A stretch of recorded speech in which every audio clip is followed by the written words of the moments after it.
দেখে যে কারোর মনে হবে এ যেন আস্ত একটা ফুলের তোড়া, আর যদি হয়ে থাকে গোলাপ ফুলের তোড়া তাহলে তো কথাই নেই।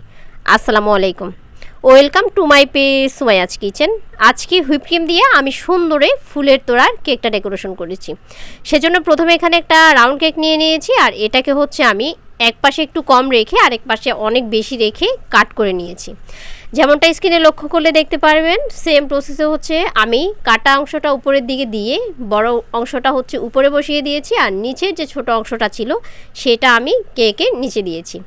আর এই কেকটাকে আমি ক্রাম কোট করে নর্মাল ফ্রিজে রেখে দিয়েছিলাম 30 মিনিটের জন্য। 30 মিনিট পর ফ্রিজ থেকে বের করে কেকটা কাট করেছি, আর ভালোভাবে হুইপ ক্রিম দিয়ে আমি কেকটাকে কাভার করে নিচ্ছি। আর অবশ্যই চেষ্টা করবেন কেক তৈরির ক্ষেত্রে আপনারা ক্রাম কোট করে অবশ্যই ফ্রিজে কেকটা রাখার জন্য।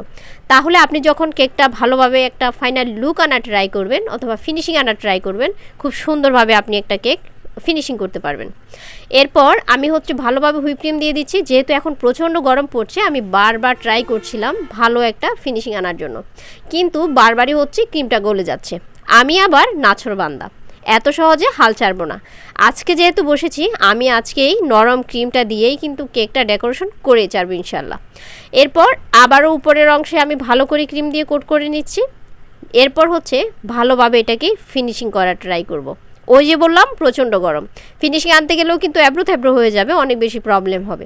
সেজন্য ধৈর্য নিয়ে সময় নিয়ে অনেক সময় ব্যয় করে হচ্ছে এই কেকটা তৈরি করতে হবে।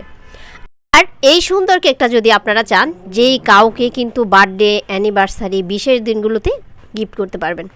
এরপর কেকটার উপরে যে অংশটা ছিল আমি সেই অংশে হচ্ছে 1M নজেল দিয়ে গোলাপ টেনে দিচ্ছি, আর আমি এখানে অর্ধ গোলাপ দিচ্ছি। আপনারা চাইলে আস্ত বড় বড় গোলাপ তৈরি করতে পারেন, তাহলে দেখতে আরও ভীষণ সুন্দর লাগবে। এই যে দেখছেন ক্রিমটা এতটাই নরম ছিল, গোলাপগুলো আমি দেওয়ার পরে এগুলো হচ্ছে স্বইচ্ছায় নিচে পড়ে যাচ্ছে গড়িয়ে। আমি আবার নাছোড়বান্দা, পড়লে পড়ুক, আমি আমার কেক ডেকোরেশন করেই যাব। আমার গোলাপের কাজ শেষ। এরপর হচ্ছে একটা ছোট সাইজের স্টার নজেল দিয়ে আমি কেকের উপরে চারপাশে এবং নিচে চারপাশে হচ্ছে বর্ডার দিয়ে দিব। আর এই কেকটাতে যদি আপনি উপরে বর্ডার না দেন তাহলে কিন্তু দেখতে একদমই ভালো লাগবে না, একদমই বাজে দেখাবে। সেজন্য অবশ্যই উপরে এবং কি নিচে বর্ডারটা সুন্দরভাবে হচ্ছে ডেকোরেশন করা ট্রাই করবেন।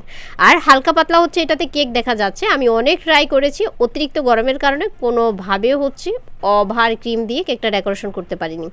এরপর মাঝখানে হচ্ছে ফুলের তোড়ার জন্য সুন্দর একটা হচ্ছে দাগ টেনে নিচ্ছি, যেমনটা স্ক্রিনে দেখতে পাচ্ছেন। সেম প্রসেসে উপর থেকে একটা দাগ টেনে নিচ্ছি, না হয় কিন্তু এটাকে ফুলের তোড়ার মতো দেখতে লাগবে না। এরপর এখানে হচ্ছে আমি সুন্দর একটা লুক আনার জন্য এই পিতাটা ব্যবহার করছি, আর এটা চাইলে যেই কোনো ফুলের দোকান থেকে কালেক্ট করতে পারবেন। এই তো প্রায় হচ্ছে আমার ফুলের তোড়ার আস্ত একটা গোলাপের তোড়ার হচ্ছে রেডি হয়ে গিয়েছে। এখন হচ্ছে আমি নিচের বর্ডারটা টেনে নিচ্ছি, আর যে পাশে হচ্ছে আমি গোলাপগুলো দিয়েছি সেই পাশে কিন্তু আমি এখনও আরও কাল বাকি রেখেছি। এখানে লিপ নজেল দিয়ে কিছুটা গ্রিন কালার মিক্স করে ক্রিমের সাথে food colour, green food colour mix করে আমি সুন্দর একটা সবুজ কালার নিয়ে এসেছি পাতা তৈরি করার জন্য। আর এই তোড়াতে যদি পাতা ব্যবহার না করেন তাহলে কিন্তু দেখতে একদমই ভালো লাগবে না। আর পাতাগুলো দেওয়ার পরে ফাইনাল লুকটা জাস্ট ওয়াও ছিল, যেটা আমার কাছে অনেক ভালো লাগছে। যারা ভিডিও দেখছেন যদি ভালো লাগে অবশ্যই শেয়ার করে দিবেন আর কমেন্ট করে মতামত জানাবেন। আজকের মতো এখানে বিদায় নিচ্ছি, আল্লাহ হাফেজ।